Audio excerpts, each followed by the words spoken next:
say something real quick? I'm gonna Yep, make sure. I'm here. All right. All right, 10-4. We're live.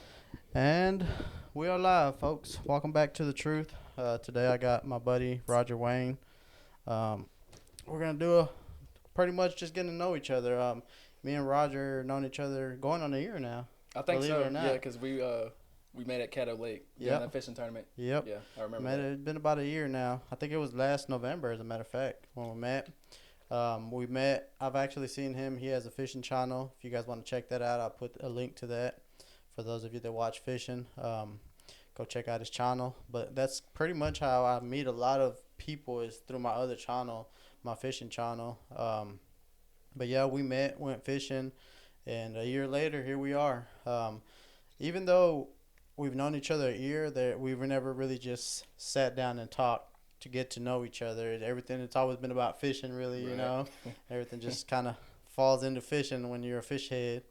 But today we're gonna sit down. We're gonna get to know each other a little bit better. I'm gonna pick his brain a little bit. He might pick my brain a little bit, and we're just gonna have a good time today. So, I'm gonna let you introduce yourself. Let the people know who you are. Okay. What you do, and all that good stuff. 10-4. Well, I'm Roger Wayne Dorsey. That's my full name. As you know, on my YouTube channel, it's Roger Wayne. I'm going to tell y'all a little backstory where I got my name, All right. how I came up with it. So, when I was in elementary school, Mm-hmm. library teacher, I remember this like like it was yesterday. My Uh, library teacher, she would always call me Roger Wayne. Hey, Roger Wayne. Good morning, Roger Wayne. What are you doing? Man, Uh-huh. and just from there, when I came up with my YouTube channel, that just clicked. Right. Roger Wayne. Roger Wayne's TV. So I kind of took my first name and my middle name, and, watching Kicking Their Bass TV, Lunkers Right. TV, I just took the TV off and put it at the end of my name. I'll tell you what, it is catchy though. You have a very catchy name. There's people that have names that just flow together real good, and I think you got one of those names that just flows together real good. Like when you say it, it sounds cool. Right, right, yeah. So you're blessed with a good name, I guess. Amen to that. Amen to that. Yeah. For real. How old are you? I'm 22. 22. Okay. 22, and I don't think I mentioned it, but you weld a lot. I am. Yeah. That's one thing that I'm really interested to know about that. And weld. How long have you been welding? I've been welding since the age of 15. That's when I first Oh, wow. struck. That's when I first struck my first arc with a welding rod. Was age 15. 15. Yes. Okay. That was in high school. Uh, Because in high school, I know when I went, anyways, they used Yeah. to let you learn how to weld. And, yeah, that was in high school. But my daddy, he's a welder too. So he's a you welder learned, fabricator. you kind of Yeah. fed off of that. I would always go Mhm. to the shop. I would always see him just welding, grinding, and all that, and it always just caught me because I seen the fire. I used to be a flame. pyromaniac when I was a lot younger. I just set anything on fire. Yeah, I was the Leaves, same way. Sticks, all that. So seeing that, I'm like, okay, that looks cool. And I remember when I was at the age of like 10 or 9, I was up at the shop, Uh-huh. and he was welding one time, and I seen one of his welding hoods back there, and I grabbed it, and I kind of went up there to see what he was doing. I said, that's pretty cool. But then I didn't strike an arc until I was 5 years later. Right. So that's So it how. kind of just fell in your lap. I didn't know if it was something that you just, I like, when they ask you in school, what do you want to be? I want to be a welder. Or if it was something that you just kind of like it landed in your lap like it did, Right.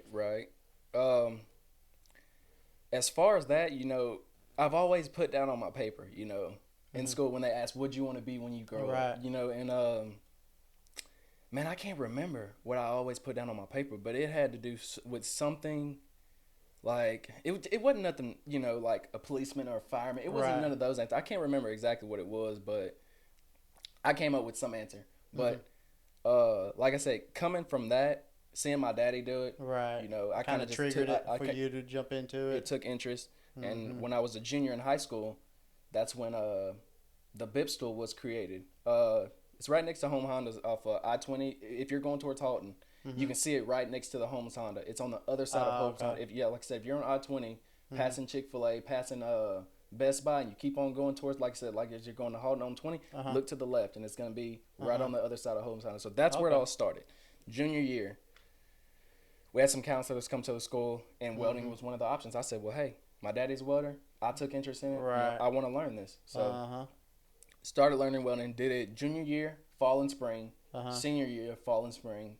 And then that's when I had a recruiter come up to the bib stool, and he started talking about Tulsa Welding School. Uh-huh.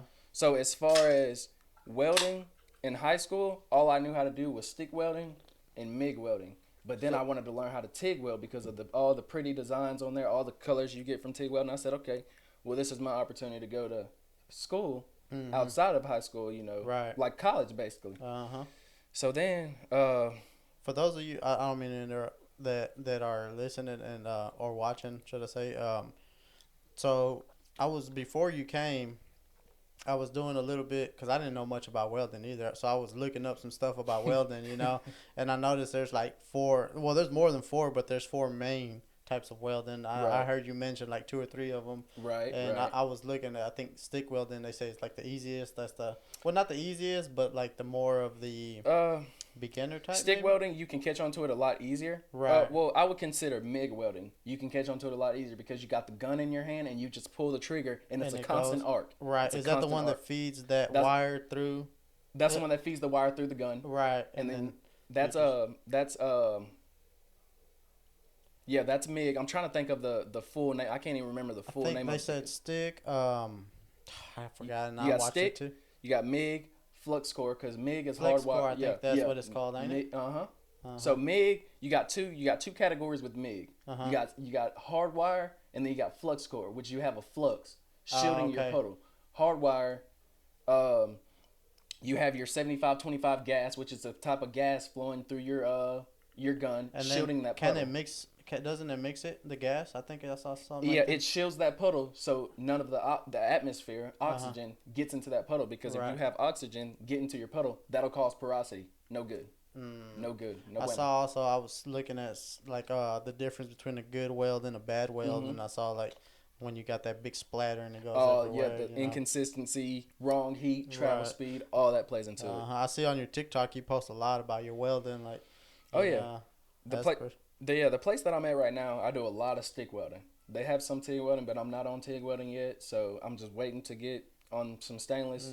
I've done a lot of stainless before, but as far as where I work now, Berry Brothers Contractors is where I work, and all we do is weld pipe. That's all I do.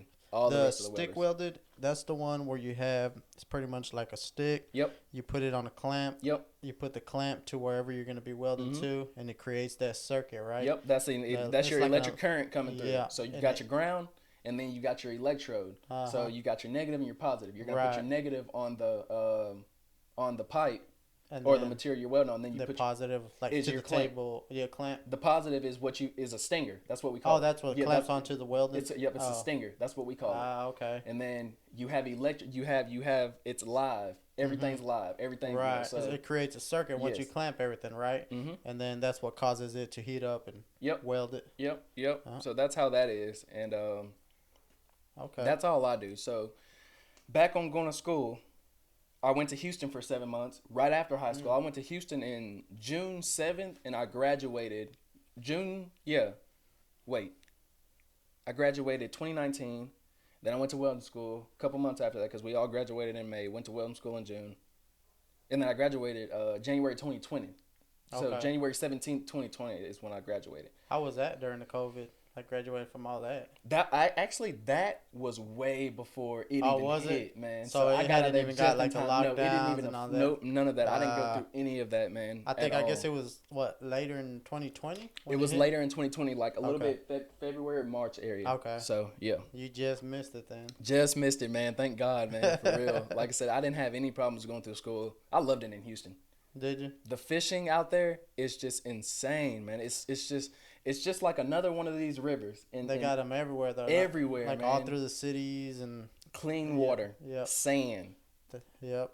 It's Houston. That's one place. I've only been fishing there one time, and they have some nice neighborhoods over there. It reminds me of Dallas in a way where they just have ponds everywhere. Everywhere. You know, it's Everywhere, like every man. corner has a pond.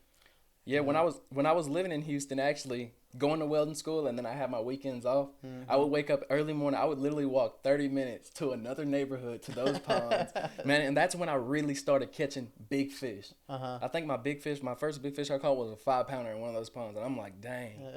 Got you Okay, hooked. man, it just got me hooked from there. I'm like, man, this is the kind of fish I can catch here. As far as fishing, how long have you done that your whole life, or did you kind of jump into? I will that? say I've done that my whole life because my grandpa fished a lot, and I would go fishing with him. Me and my cousin Richard.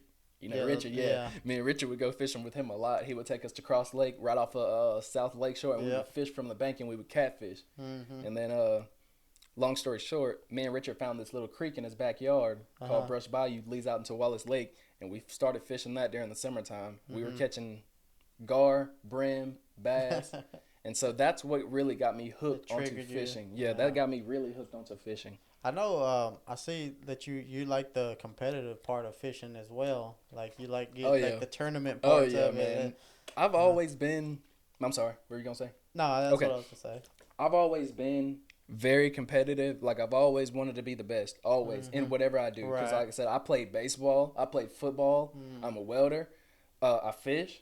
So I've always wanted to be the best at what I do. You know, I've always been competitive. Like I said, you know, of course, baseball playing against each other, you want to win. So that's where I got the competitive, whatever. That's where I got that from. And you know, I got it from my family too. My family's very competitive. Are they? Towards each other, but I stay out of that. But that's where that's it's still competitiveness at the right. end of the day, Who has whatever, and all that nonsense. But that's where I get it from. Like just being very competitive. So yes.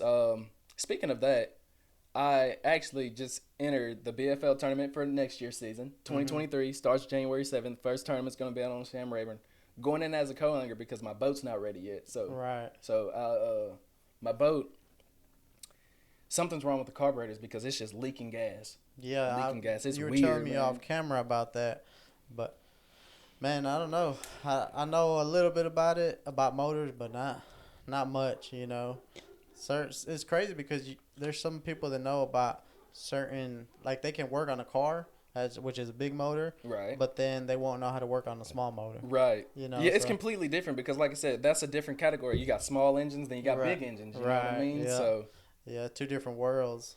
Yep. But as far as like competitive fishing, how long have you been doing that? Like fishing tournaments and stuff? High school. That's when that started. High school? When I was a senior in high school, okay, they just brought back the fishing team. I said, man, okay, I want to jump into this. Yeah. And that's when I jumped into it. Oh, dude, I just remember every tournament just getting smoked. But I've always had that mindset. That's okay because one day I'll get better. One day, yes, you get better at it. Yeah. One day I'll be on top. One day, you know, I'll be the new prototype for sure. One day, you know. Just imagine though if you would have started like, you know, if they would have had it like your freshman year or something, you know, and you would have been able to, for all those years. All those years, you know, man, learning those lakes. By the time you got to your senior year, you'd probably be killing it. For sure, you know? for sure. Like I said, that's if they would have brought it back. But you know, Yeah. it all happens for a reason. Yeah, you know, I wish they never had it here. I wish they would have. You know, I probably would have been in it too. Right, but right. I didn't get that chance. But so high school, you started joining tournaments and stuff pretty much, and ever since then, just kind of kept going I broke away from it. You know, like I said, I worked my way up a little bit. Started out with a little small plastic boat. Mm-hmm. Like I said, after high school, started off with a plastic boat. Ended up having a John boat, and then I ended up getting my big boat. So, in the meantime, I just fished tournaments with other people. You know, who has boats? Wade, James. Shout out to James.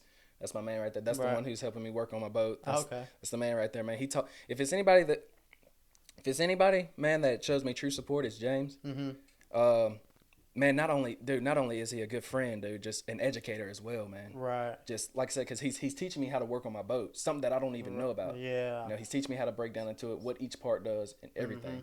And he's the one that taught me a lot about fishing, because he used to do a lot of tournaments himself. Right. You know, but he just didn't want to go to a professional level. So you know, but man, that man can fish, man. Right. He can fish. You know, like I said, he's just more of a local guy. So. And for those of you like. I'm sure there's some people that are watching that don't know about tournament fishing. Man, tournament fishing is stressful. I didn't start doing it till when I met you. That was my first tournament. Really? That was the first tournament I ever fished. I think I may have fished one before that, but it was my very first. Who were you with? You were with with my buddy Michael.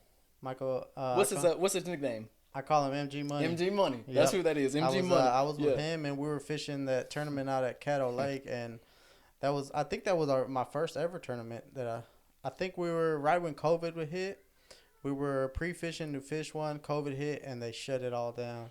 So that's when they stopped doing tournaments. Yeah. And then I fished that one, and then after that, I started fishing them with my buddy Adam, and it's fun, but it's expensive. It can be stressful, but the feeling when you when you achieve it, like when first, second, third, whatever. When you go and you weigh in, it's just a different feeling, man. I ain't got to that feeling yet, man, but it's a different feeling. Yeah, I see y'all out there catching a lot of big fish, man. I'm like, I'll go where y'all go. Y'all go to the river and everything. I see what you're catching them on. Then next thing you know, I go and I'm not catching them on that. I'm like, I said, how are they catching them on this? Are they working it a certain way? Is it right place, right time? Is it just the color, or how they're working it? I'm just like, dang. But yeah, for those, like I think I got sidetracked, but I was saying, like, for every tournament it's different as well. Like, you pretty much, each tournament has their own specific rules. Not every tournament is exact same. Some tournaments go by how long the fish is. Some go by how heavy the fish is, and they have like what they call slots. So a fish has to, like, certain lakes have slots, and that's just, man, it's tough when they have certain things like that. Like, your fish got to be under this measurement, but it can't be between this measurement, but it can be over this measurement.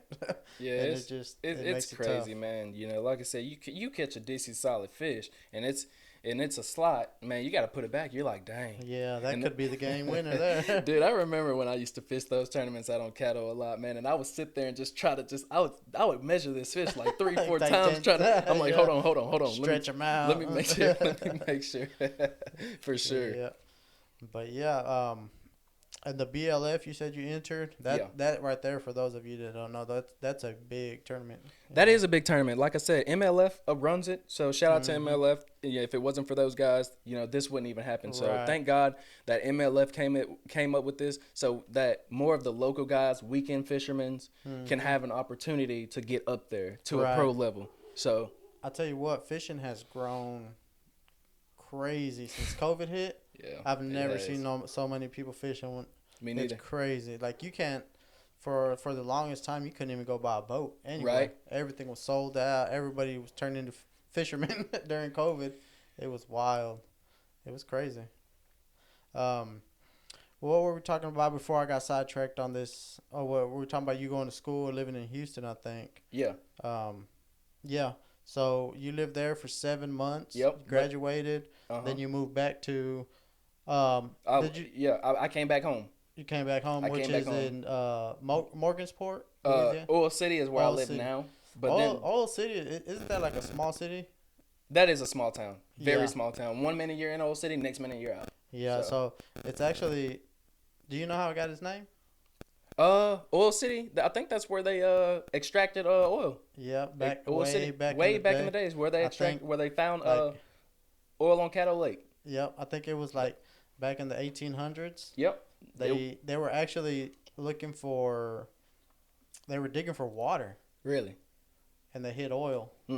And then they went somewhere else to dig somewhere else, and they kept striking oil. Never knew that. And all of a sudden, they Oil City. Oil City, and I think that's how it got its name. I'd have to do more research on my town that I stay in. Yeah, I have to do more research on my...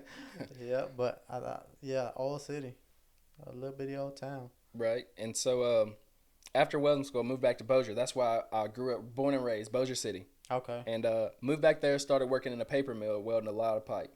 And then after that, I went to International Paper in Mansfield. And started working there. And then once I started working with Zachary, because they're maintenance out at International Paper, I started working for Zachary and started traveling for Zachary. So then started traveling. I've been to Mississippi. I've been all over Texas because, like I said, that's just where I like to go. Texas, the work is just, it's nice, and then it's just, I'm in the air. I'm just in the city. So I have everything around me. I can do, I've been in some places where it's just nothing but just freaking, a hotel, and then the rest of it just dirt. Right. Yeah, man. Desert. Odessa. Yeah. That was the one place I've been to. The furthest place the furthest place I'd say I've been to was Illinois. I was in Roxana, Illinois, at the Phillips 66 refinery. And, okay. Yeah.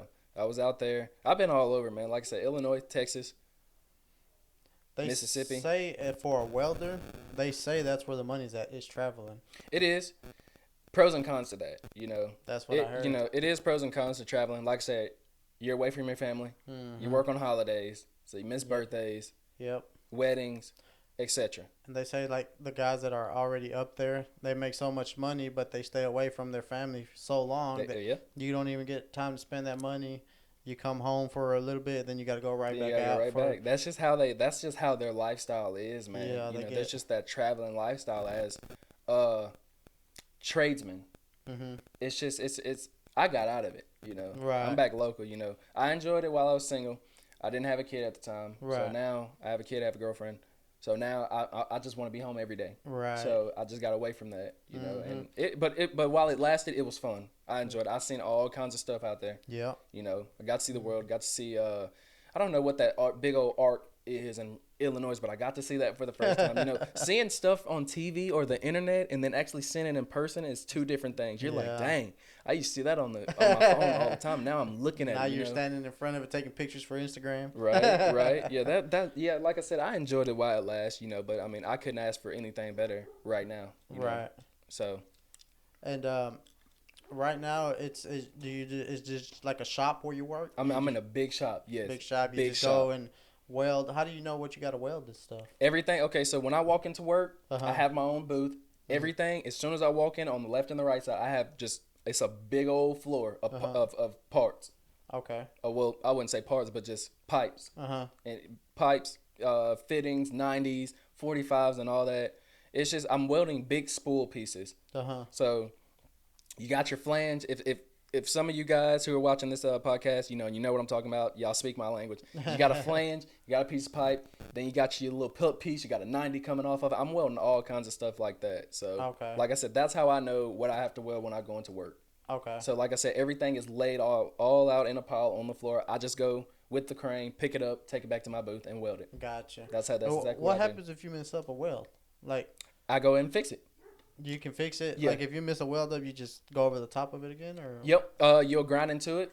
So we have X-ray. We have Ah. X-ray out where we are. So they shoot 5%, which they're only shooting 5%. So I think I can weld like 19 pieces without X-ray, and then on that 20th piece they'll X-ray it. Like I said, because they're shooting 5%. Right. And then other pieces, the underground pipe is all 100%. So every weld on that one piece is being shot. So on X-ray, when they hook, I don't know how they do it, but when they X-ray the weld, Right. they can shoot it in 3D, so you can see the whole weld in 3D. See how good it's Pretty welded? cool. It's like it's like an ultrasound.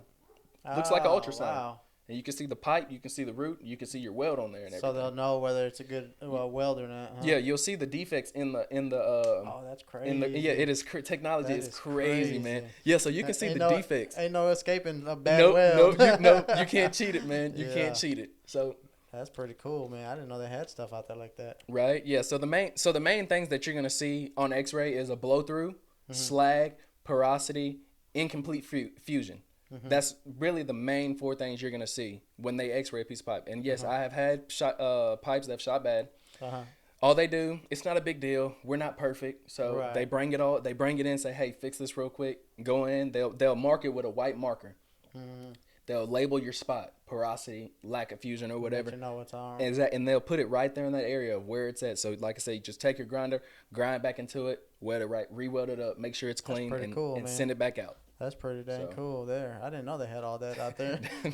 The welding world is crazy, man. It is. I like it, man. You got to start your another TikTok called Wayne's Welding World. Right, man. I had a little name going. It was Roger Wayne's Welding. What would Wayne do? Right. Right. But I had a little saying on, because I've seen all these other guys when I was in school in Houston. I've seen all these other guys have their welds. They post their welds and everything, and they'll put their name right by it. And I was like, huh. Almost like when someone paints a picture or something. And they'll put their they'll put their stencil so nobody can take their photo, and it would be like such and such hubcap welds or such and that's such pretty welds cool. and all the king welds and all that. So that's where I got it from. I was like, okay, well, I'm gonna just put Roger Wayne welds on mine. And then like I said, I just started posting my welds, putting my tags on there, and that's how I grew my TikTok channel. Yeah, you're trying. That's how I grew my TikTok channel. blew up with them Yeah, welding. The welding is what blew it up. Yeah. How many followers are you at now? 28,000, almost to 29, almost to 29. Wow. So I'm at 28. Yeah. I don't know. I think I can get a link and put it in the description of your I think so. TikTok. Yeah, I think so. Yeah, I can I'll send try you to a figure link, that yeah. out, and if I can figure it out, I'll put it down there. Y'all go check out his TikTok too, and he got all kinds of cool little welding videos and stuff when he's in the shop welding, showing off his work. So, Yeah, got to, man. so when you went to school after you graduated, did they help you find a job, or was it kind of like you graduated, you go on your own? They helped me find that. Yeah, that everybody in the school, when you before you graduate, 2 weeks in advance or however or just whatever, they'll you can go into I just forgot how they even did it because I didn't get help finding the job. I already had a little spot for me because I had some friends. I had friends who lived back in Bossier where I stayed who already had welding jobs, and I said, hey, can you get me on? And they would get me on. But yes, I have called the school a couple times when I got laid off, of course. Called around for jobs. They got me jobs. But yeah, they help you. They help you get a job before you graduate, so that's that good you'll because, be set.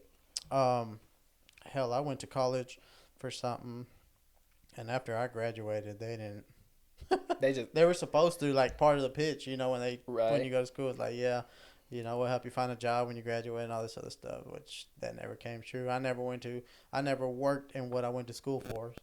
It helped me get jobs later down the line, but I never did exactly what I went to school for, Right. What did you go to school for? I went to school for computer network engineering. Okay. So what exactly? It was a lot. We learned a little bit of everything. I got my associate's degree in it, and we learned a little bit of about like software. We learned how to take computers apart, put them back together, tear them up, stuff like that. We learned about like networking between big companies, like say a company in New York, company in Dallas, how you network between the two, stuff like that. We learned a little bit of everything, but at the end of the day, 2 years to learn all that was a lot that like it felt rushed. Oh yeah, for sure. They try to cram. They try to cram so much in 2 years. Yep. And then the third year in the real world. And one thing, because me and my brother-in-law, we both went for the same thing. We both lived with each other, graduated, and all that in Dallas. And when we graduated, we couldn't find a job because every job for that requires a minimum of 5 years. Right. Yeah. And it's like if you only got 2 years experience, nobody's gonna hire you over a guy that got 10, 15 years. You know. So yeah, it was tough, but like I said, later on down the line, when I started applying for jobs, they would see the degree and they're like, well, if you graduated doing that, then you can do this job. Right. So it did help me down the line eventually. So it still turned out to be good, Right. Yeah, that's the pros and cons about some of these jobs. And like I said, going to college, trying to find a job after, like I said, you got to have a minimum of 5 years. Okay, well, then what do you want me to do? Where do you want me to start? So, like somebody has to give you that chance to put your foot in the door that's so right. that you can get that experience. That's right. A lot of bigger companies anyways aren't willing to take that risk. Right. They want that guy that's been doing it 15 years, But that's part of life, I guess. It is, man, but trust your power. So that's all I can say. Trust your power. One thing that I like about you that I've noticed since I've known you is you're one of those guys that kind of like you're not scared to get out there and put yourself out there and try to I can tell that you have that drive to want to succeed. Oh yeah, for sure. I've noticed that from you from day one that you ain't never shied down from it. For sure, man. You just have to keep going and trust your power, man. At all, if you want. Here's a quote from Colin Kaepernick. Like Colin Kaepernick, watch this episode. I'll talk about that later. But one main thing is he says, you can show the world that you can be the standard. But they're always gonna choose their prototypes first instead of you. You know what I mean? Just like exactly what we were talking about. They would rather choose a guy who has 10 plus years instead of a guy who has 3 years. So, but that's what I mean about trusting your power. Yeah. So, trust what you can do. Trust what you got. You got to believe in yourself. Know what you're capable of doing. You have to. Yep. Because the first thing to failure is doubting yourself. Not anybody else. It starts with you. Yep. Starts with you. If you can't believe in yourself, then you're already from the jump a step behind. You're out of there, man. Yep. You're out of there. Yep. You got to be able to believe in what you are capable. Like if you think you can do something, you got to believe that you can really do it. If not, you don't got a chance. For sure. And man, we're all human beings. Yeah. We all you wake up every morning just like I wake up every morning. Yep. We put our pants on the same way. Yep. It's like I watch a lot of motivational stuff. Me too. And I don't remember which motivation. All right. Yeah, I was saying I watch a lot of motivational stuff, and I watched somebody that was saying, I can't remember exactly who it was, but they were saying everybody has a choice when you wake up in the morning. You know, it all depends what you decide to do with that choice. If you want to do get something good with it or something bad with it, you know, and that's really, really true. There's a lot of motivational speakers out there that, man, when you listen to them, boy, it'll hit you to the It core. hits you hard. Yeah, it'll hit you hard. It'll really touch some people. But I also hear like some people say that motivational stuff doesn't really affect them. To me, it does. Like if I hear something powerful, man, it makes you feel Oh, like it has some power, man. yeah, it makes you feel like you're on top of the world. For You know. sure. For sure. Yeah. It's just that. It's just people who have goals have a tunnel vision. You see down the tunnel, the Yep. light at the end, but Yep. while you're in the dark, you can't see them obstacles coming in the way. Yep. So you're sitting there. It's just like you're freaking just in a freaking mud hole, dude, just crawling through it, man, jumping over this, dodging, ducking all this, Yep. you know, until you get to the end of that light. When you see You that know. little peephole, Oh man, when it starts to shine. It's them results are great for sure. Speaking of since we're on this subject, what is like your major goal in life? Like what is your dream or what you want to become? Do you want is welding part of that, or is welding something that's temporarily for you, or what do you see? Welding for me is temporary. I will get to that in a minute, but my goal and the way and how I see myself when I get to my goal Mm-hmm. is having that big bass boat Yeah. wrapped with that Mercury 250, or if they come out with something better by the time I get up there, with a nice truck, Uh-huh. going traveling the world fishing, being up there at the Elite Series or ML. You know, I want to just stick with MLF. You know, Elite Series. I don't know. That's a completely different Right. area, but I want to be up there with the MLF guys. We talking Jacob Wheeler, Dustin Cannell, Brandon Polinick. I want to be. That's where I see myself. So your I'm ultimate yes. dream goal is to get to that MLF. I want to level. be a true professional fisherman. So for those of you that don't know what MLF, it stands for Major League Fishing, and that's pretty much like the NFL of fishing or the NBA. Like that's the highest level, almost pretty much the highest level you can go in fishing wise. That's just how you live off of big tournaments, and some of these guys win hundreds of thousands of dollars, if not millions, at the end of their career, and all they do is fish. And it sounds like the dream, but like we were talking about earlier, there's a lot of stress that goes into that. It does. These guys spend a lot of time away from their family. They put in a lot of work. You know, they have to pre-fish all the time. A lot of people thinking when people that don't fish, they think of fishing as throwing a bobber out there and watching And it just sink. yep. That's how a lot of people, but there's so much that goes into fishing. And I mean, it goes down to the littlest things that people would never even imagine, you know, everything from the water temperature to the outside temperature to 1 degree temperature from here to here. You want to fish this area instead because of the water temperature being 1 degree warmer, colder, whatever. There's just so much that goes into it. So it's a lot to get to that level, but man, like we were talking about earlier, you put your head down, you got the drive to do it. You know? Amen. Thank you. Yeah, You just got the drive to do it. and to the people out there watching this, the best advice I can give you, this in general, with what you want to do. If you're just feeling this conversation that we're talking about, you know, and you're dialed in, you have a dream, you see it. I wouldn't even necessarily call it a dream, dude. Just a goal. You know, stay disciplined. Yep. Do your homework. Study. Get out there and do it. That's what you have to do. Don't sit up there and talk about it. Oh, I want to do this. I want to know. Get out there and do it. Keep your mouth closed. Just go do it. You know, one of the biggest things that, to me, also in being successful, one of the biggest things to me is being consistent. Consistency.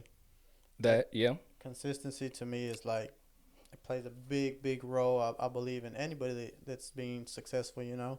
I think if you're consistent with something and you just keep at it, but you have that consistency of keeping at it, eventually things will start falling into place. Things will start going your way. You're going to run into some bumps in the road, but eventually, hey, guess what? It'll start to get better. That's right. And it'll just keep going and going. But when you stop, like every motivational speaker will tell you, anybody will tell you, you stop, you don't know what could have came of it. That's right. That's right. You don't know. That's right. Another thing to add on that about the biggest thing what you say, staying consistency, Mm-hmm. keeping God first. Yeah. For with everything you do. Yep. Everything. It's easy to get away from him. It is. It's easy to put your mind in other places. My wife has to remind me all the time, like, because as for me, most of us have a dream we're chasing. Yours is to be in the MLF. Mine is to be one day, hopefully, be a full-time YouTuber, and be my own boss, have my That's own right. income, not have to worry about clocking in or clocking out, and do what I love, which is fishing or something along those lines where I can spend my time how I want to spend it and all that. So that'd be my dream. I've been consistently chasing that dream going on 3 years now. For those of you listening, the consistency that I put into me chasing this dream, man, I've been through a lot. For the past 3 years, which is almost about 1,000 days.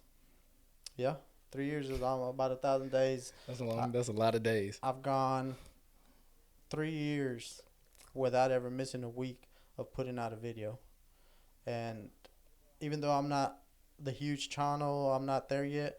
I believe one day that, like we were saying, you believe in yourself. I believe in myself that one day I will be up there with those channels. I will be making a good source of income, to be able to feed my family off of it and all that. So, yeah, that's Stick my with dream. it. Yep. Stick with it, man. Oh, I remember talking to Nick LeBrun, and you got two different kinds of people. So let me give you an example. So say I'm up there at a professional level, Mm-hmm. okay, and you come to me for advice. You want to be in my shoes. Right. I can tell you something very little that can mean so much to you, other than the average person, and say something very little to me, and that's it. That's all you have to say. Mm-hmm. I'm not saying that they would physically say that to you, but I'm just saying what will go through your head when Right. it's said to you. When he told me them few words, stick with it, Mm-hmm. get off of Caddo Lake. Oh, dude, that opened it for me. I said, okay. Like triggering something inside of you, huh? Fish bigger lakes. Yep. Keep at it. Keep Yep. going hard. Get Like I better. said, that's it. That's all you can Yep. do as a human. Yep, that's true, man. There's like a lot of kids that, like, even people that are like NFL, NBA, all those at that elite level. A lot of them, when you hear their stories, a lot of them it starts with, I saw such and such, and it made me want to be like him. Like a lot of NBA players that say, I remember seeing, Michael Jordan, or I met this person when I was little, and it made me want to be him. Right. And that just triggers something inside of them to make them want to be For sure. like that. And some of them reach that level, That's how it starts, Mm-hmm. seeing somebody else at a certain level. Because Kevin Van Dam, I seen him at a level. I watched the Kings of Bass. I've seen him on MLF, and I just, I watched the Elite Series when they were fishing. I'm like, dang, man, that's a great fisherman. Right there. He's on top. That's where it started from, dude. I'm like, dang, Yeah, he's on another level of his own.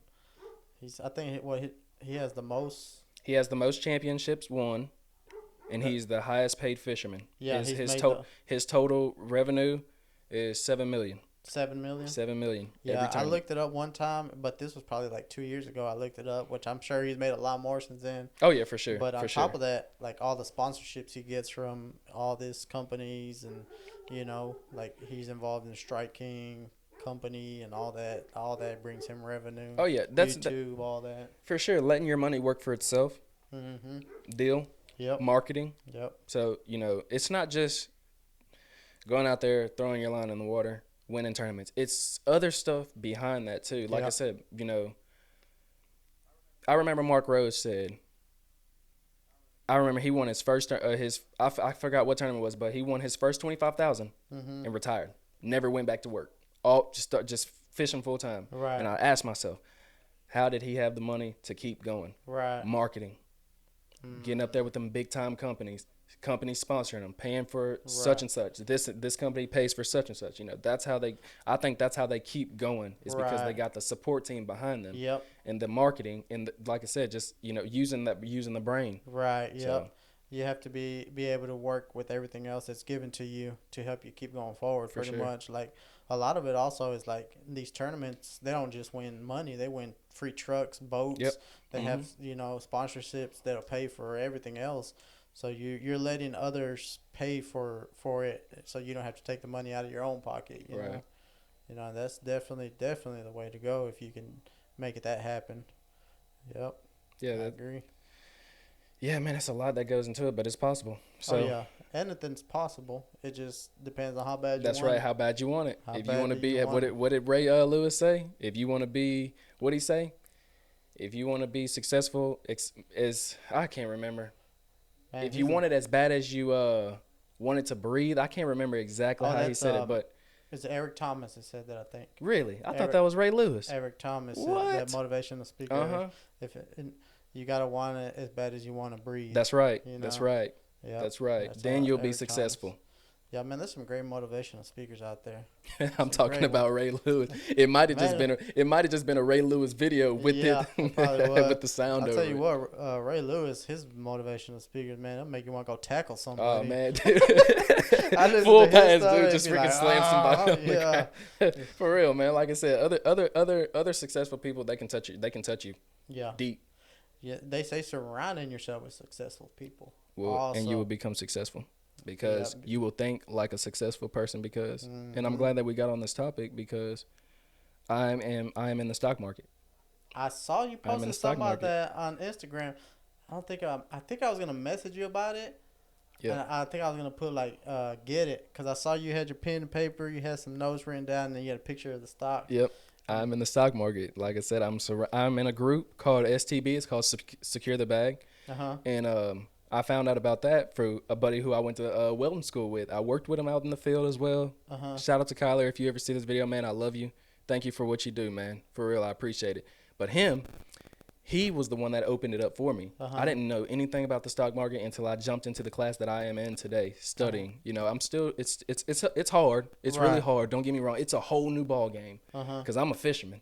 You know, I'm not you know dealing with chart reading, reading books on the phone all the time, taking notes. You know, I'm in a whole different ball game. So it's hard, but like I said, anything can be done if you just put your head to it. So.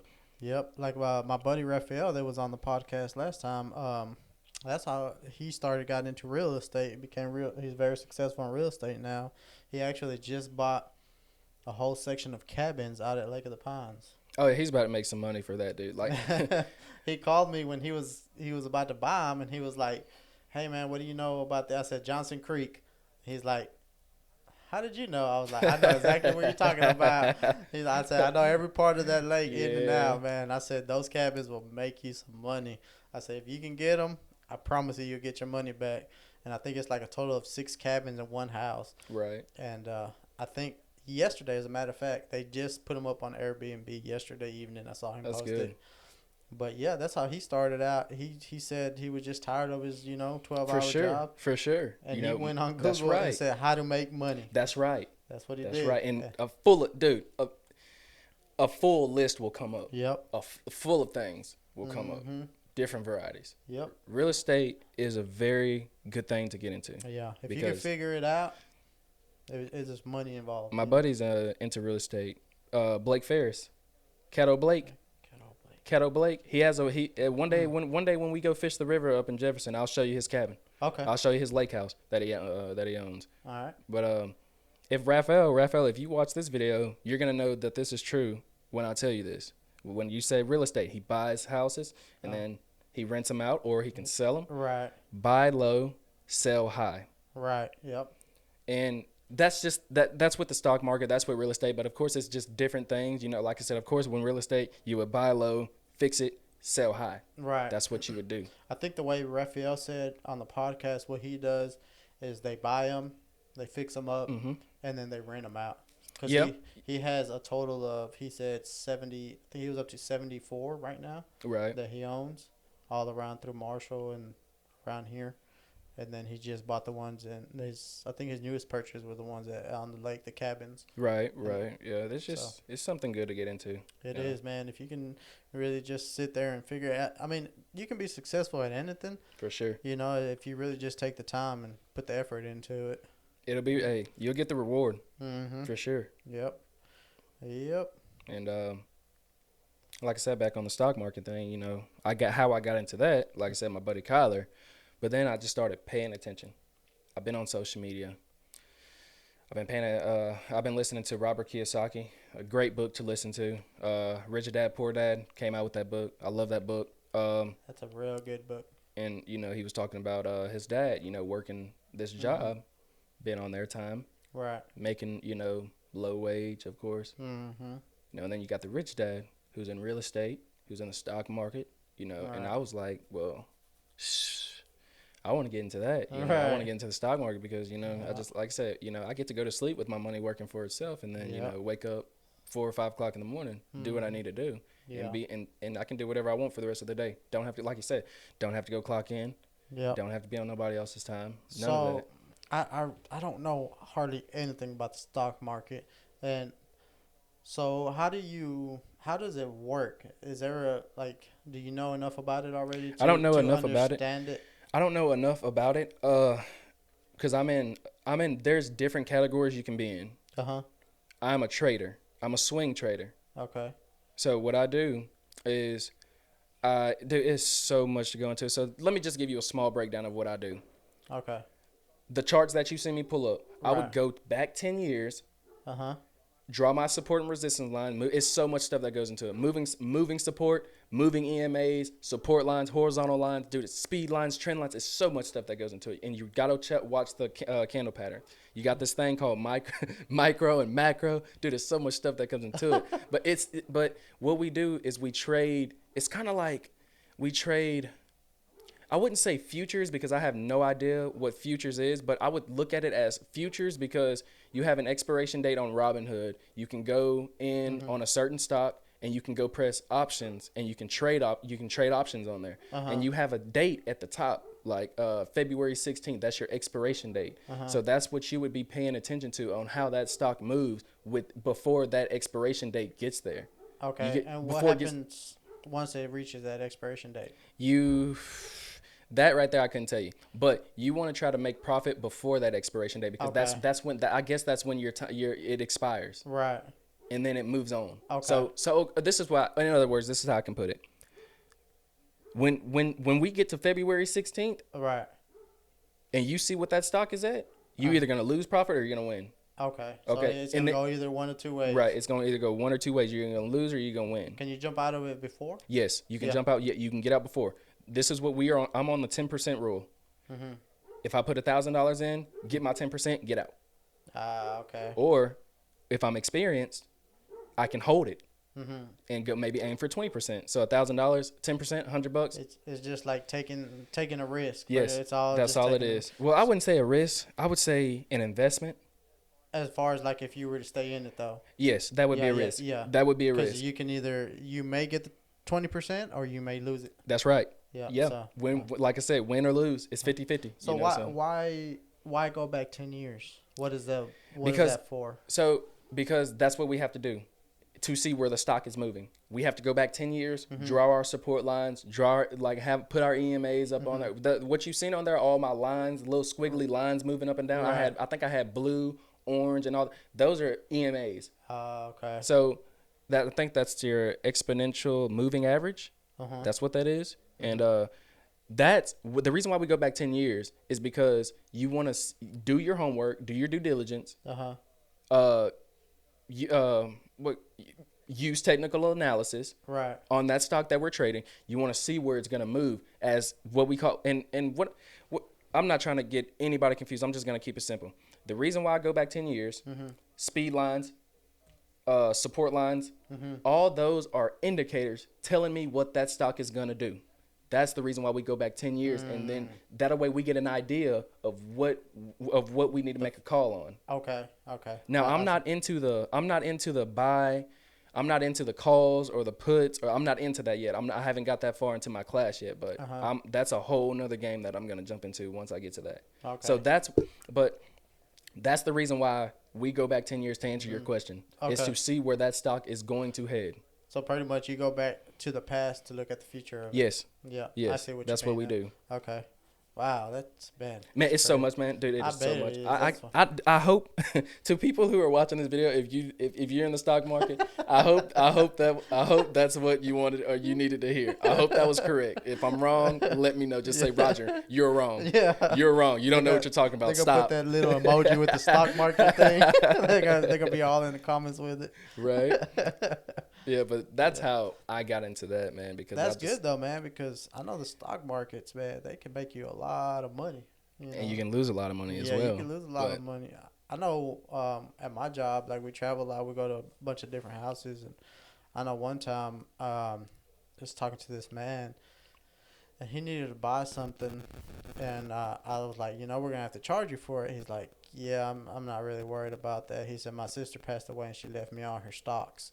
He's like, mm, I'm pretty well off on money. That's what he said. He's like, I'm not a trillionaire, but I can buy whatever I want. That's what he said. dang, So I dang. was like, and he lived in regular old, That's what that. Yeah, little old yeah. brick house. Walked out, had food all on his face. I never forget it, man. That's what he Oh, said. He said, I ain't no trillionaire, but he said, I can, if I need something, I'm gonna buy it. I was like, dang, man, he was no, them stocks, man. not the food on his Yeah, he had face. the food on his face, came out chewing. Oh I was like, man. man. But yeah, man, if me and my wife were actually talking about that like 2 or 3 days ago, and she started talking about stocks. I was like, I'm gonna stop you right there because I know nothing About about it. stocks, yeah. I can barely say the word. Well, if you guys are interested in that and looking up, Tay Sweat is who you need to look at. That's my coach. That's who me and Kyler are coached back. Who are coached by. He's on Instagram, Tay Sweat, Tay, and then like you're sweating, sweat. So that's who Tay my Sweat. Tay Sweat. That's who Okay. my coach is. Does he do like tutorials and all that That's kind of all. stuff? That's all in the classroom. But I watch most of his free videos Mm-hmm. on YouTube and Facebook. Okay. Because I'm in a Facebook group as well. So I had watched most of his free stuff to actually clarify, do I really want to get into this? Right. Not just jump in there just to get a prize. Yeah, then that's how you lose money. Exactly. Then, Just trying to, trying to make a quick dollar, but you end up losing your money. that's right. Because like I said, this ain't no get rich thing. You can get money. Like I said, I'm 22. By the age of 27, Mm-hmm. I can probably Be retired. I can retire and I could fish full time. Yep. So that's Then what you I can really do. focus on your dream. That's right. That's right. Let the stocks pay for it. That's right. Like I said, letting your Yeah. money work for itself. Yeah, Them stocks exactly. gonna pay for that. Yep. So That's that's how my mindset is now. Mm-hmm. Like you said, back on surrounding yourself around successful people, Yep. because everybody has different ideas Yeah. that can throw into your head. You can pick my brain. You can pick Raphael's brain. Yeah. You can get so many ideas, man. This is something me and Raphael were talking about off camera. Do you write? Like, do you write like your goals, dreams? Do you do a lot of writing? I have it in my notes on my phone. Goals that I believe that I will achieve in Right. 2022. I have some of those checked off. Mm-hmm. Now I'm gonna switch it to 2023. So you do it yearly goals. Mm-hmm. Okay. Yep. You know how everybody has like when I was talking to Raphael, he was saying how he writes every morning. Like he has a pattern where he wakes up and he writes down everything he wants to accomplish that day, and then he goes throughout the day and starts checking them off. That's something good to do. Yeah.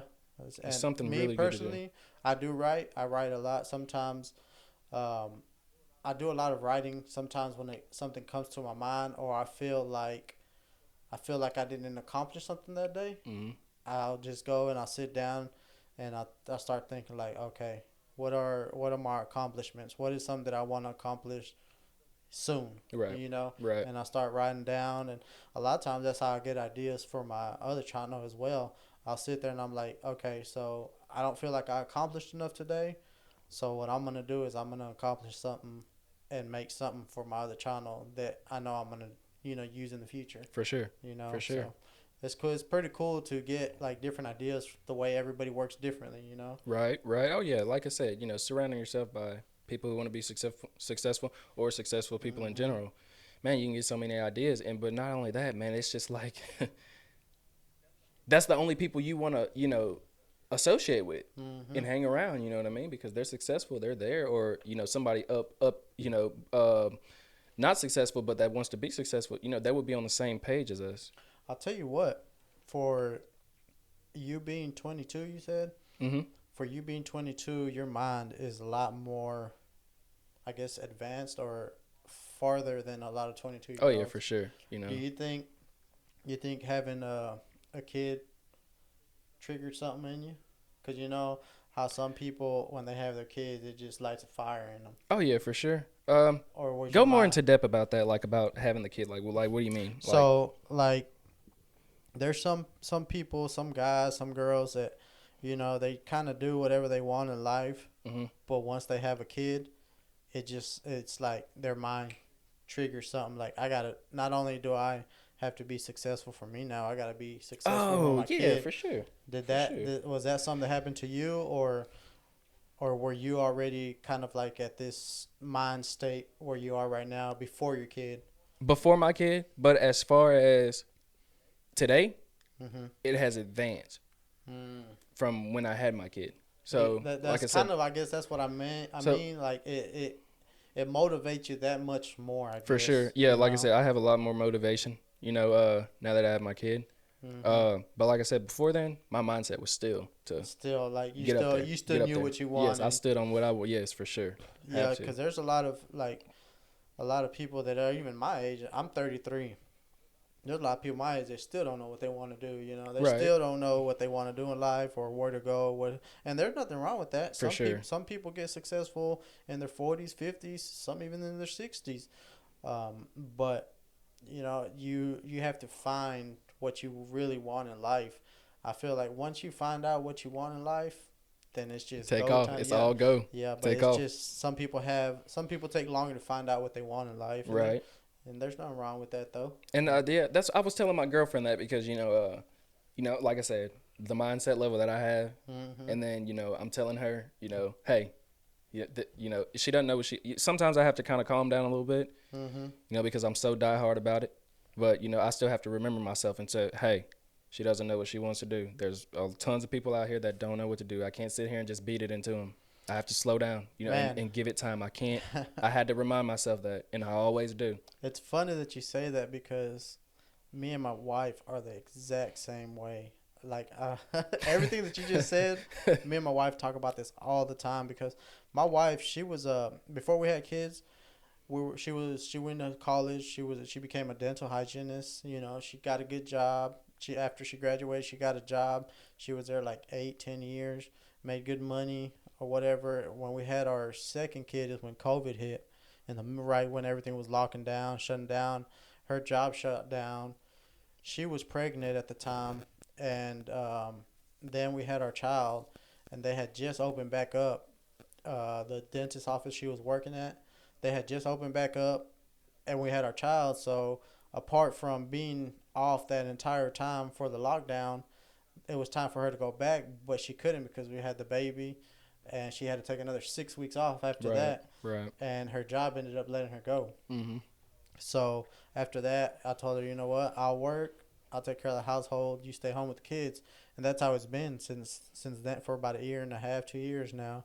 Um, but she has a hard time figuring out what she wants to do next in For life sure. because she still keeps up with her dental license and all Mhm. that. She stays on top of all that because she's like, if I ever need to go back, I don't want to do all this over. I'll just do it now. So she stays on top of it, but she doesn't really want to do that anymore. Right. Right. And she has a hard time figuring out, like, in her eyes she feels like she's not successful because she's not doing nothing. But like I tell her all the time, I'm the same way as you because I'm so motivated on being successful. Sometimes I'm like, just do it, just do Yeah. something. Yeah. For But sure. then I'm like, yeah, I take a step back and I'm like, she's not me. Right. We all have a different mindset. We all look at things a different way. I'm like, yeah, I got to calm down. Right. You know? Yeah. So saying just do it to them could mean so Yeah, it could could be a be bad completely thing. different. Yeah.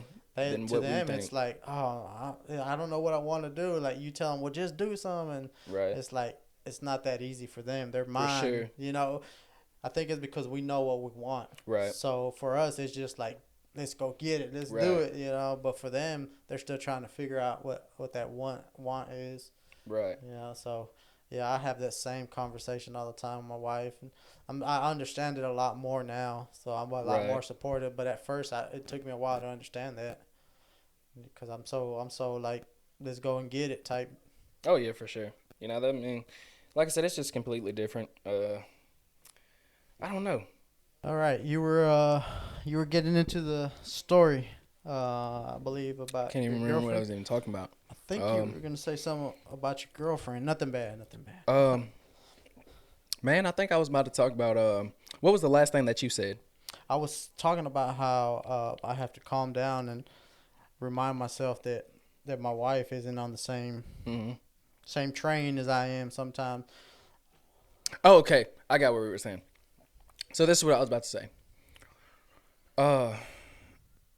I can't sit there and say that it's the same way for men, you know, with not knowing what they want to do. You know, saying it towards like, oh, well, a woman would take a little bit longer trying to figure out what she would want to do than a man. I can't say it like that. I can't say that because, I mean, it goes both ways. Yeah. So that's what I was on. So what I was about to say, that's what I was going to say. So we got to branch off of that because, I mean, that's really the end of that. But Yeah. There was something I wanted to touch on when you were talking. It came to me, and then it just completely left. I can't remember what it was. I had a question. I can't think of it. I got a brain fart. But yeah. Yeah. It happens. So many things run to your head.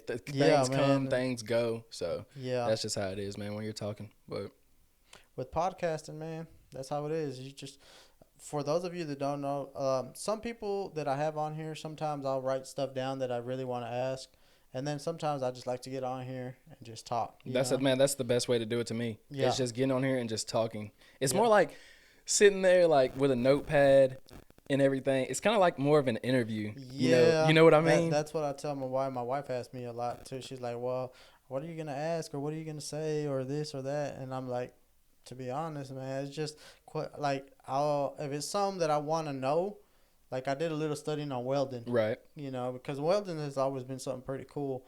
I've never like got into it or anything, but I knew you did it, and I knew I wanted to talk about it on the podcast. I was like, let me look some stuff up, you know, let me surprise old Wayne's welding here, surprise him with a little bit of welding knowledge. But so I did that, and I found out a lot of cool stuff, man. That's one thing about me.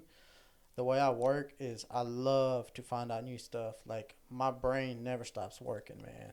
You can never fill up your brain. For sure. Never. For sure. I always like to learn as much as I can. Like like about Oil City, man. Right. You know, Right. like But man, what you just said with our brain, it can just never fill up. mm-hmm.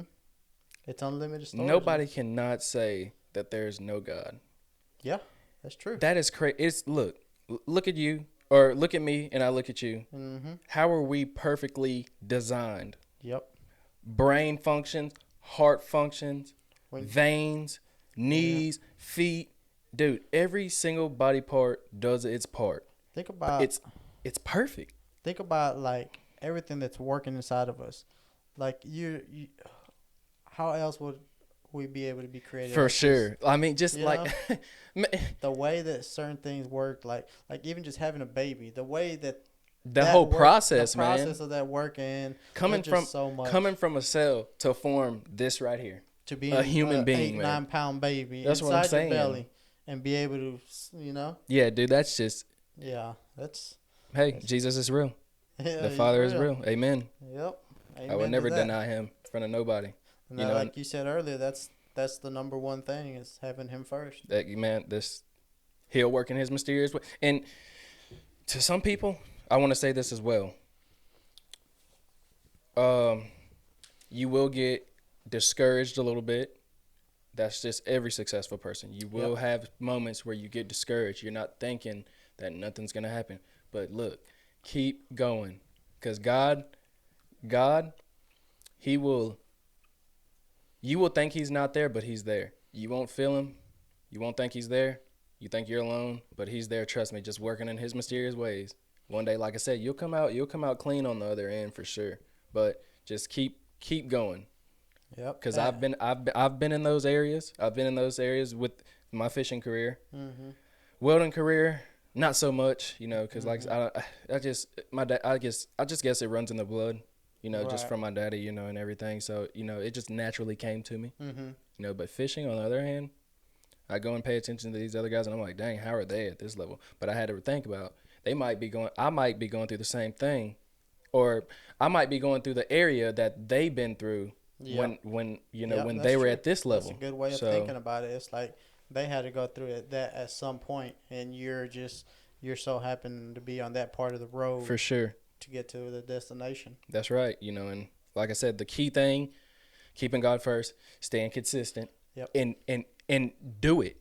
Don't talk about it. Do Do it. it. Yep. That's what's gonna get you there. Hmm. Doing it, not just sitting there telling people, "Oh, I want to do this." Nah, go do it. I think a lot of it is when you have those bumps or in the road, or when you don't feel like doing certain things or something. That's kind of like the devil testing you, see how far he can get over you. For sure. And God's just this. He's sitting on that shoulder, just like, we're gonna see what you're gonna do with this moment. That's right. You're either gonna go this way or this way. That's right. You know? And like I said, evil. I can't say it like that. Not I wouldn't say evil, but what you just said. The devil testing you and all that. Mm-hmm. He's there too. Yep, For sure. He's there. He's there too. He's just for waiting sure. for that moment to creep in and get you. That's right. That's all it is. That's right. That's what. Nope. You gotta keep God first. Amen. To go through those moments. Yeah, and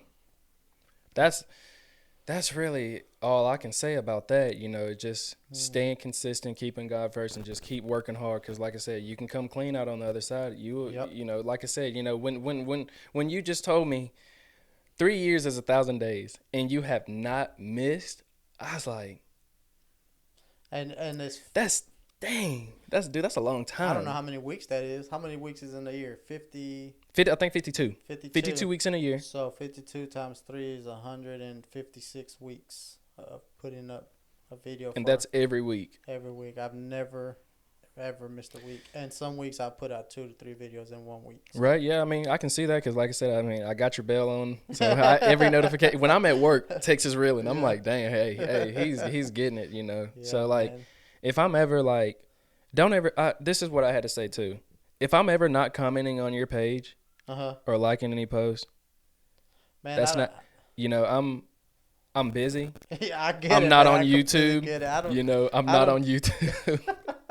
That's one thing. But I've always show support, though, because I've always go back and watch those videos. I'm like, man, this is what I missed. Let me go back and click on that, so. Yeah, some people get salty about that stuff, man. To me, it doesn't bother me, man, because the way I look at me and everybody else, I'm like, I know people got busy lives. For sure. And that's one thing I've always kind of, like, told everybody that I know. I always tell everybody, look, if you can't watch my video, man, I ain't gonna be mad at you. For sure. Or if you miss a couple of videos, I don't care. I understand everybody got a life of their own. That's why I've always told everybody that every time I make a video, I put in so much into just making that one video, because to me it's more important to have the quality over the quantity. For sure. Sometimes. For sure. And I've always looked at it as like someone is taking time out of their day to watch me when they could be with their family or doing this or doing that. Instead, they're watching me. So I want to make sure that I give them everything that I got each and every time I put a video out, And Right. I've always looked at that, because there's been times where I go and I may catch, a couple of fish, and I'm just like, I'm not feeling the vibe. I don't like how things came out. And I'll get home and I'll tell my wife, and she's like, well, just put the video out. And I'm like, that's not what my channel's about. Right. My channel ain't about just me throwing anything on there. I want to give these people everything that I got each and every time I put a video. Sure. I want to make it worth their time watching me. For sure. And I've always stuck to that.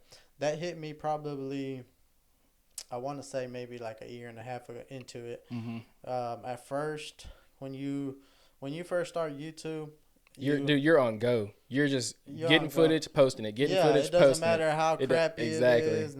You're just throwing anything and everything up there. And one day I had to stop myself. I was like, you know what? If I really want to succeed and I really want to be this to be my future, I've got to get better at it. Right. So I took the time. I tried to craft my, I said, first I'm going to start with my thumbnails, and I'm going to work on my editing. Right. Just all the little things to make me better. And that's kind of what I've done. And I'm still not the best. I'm not even close to being the best. And I'm not where I want to be yet, but I'm working at it, consistently working at it each and every day.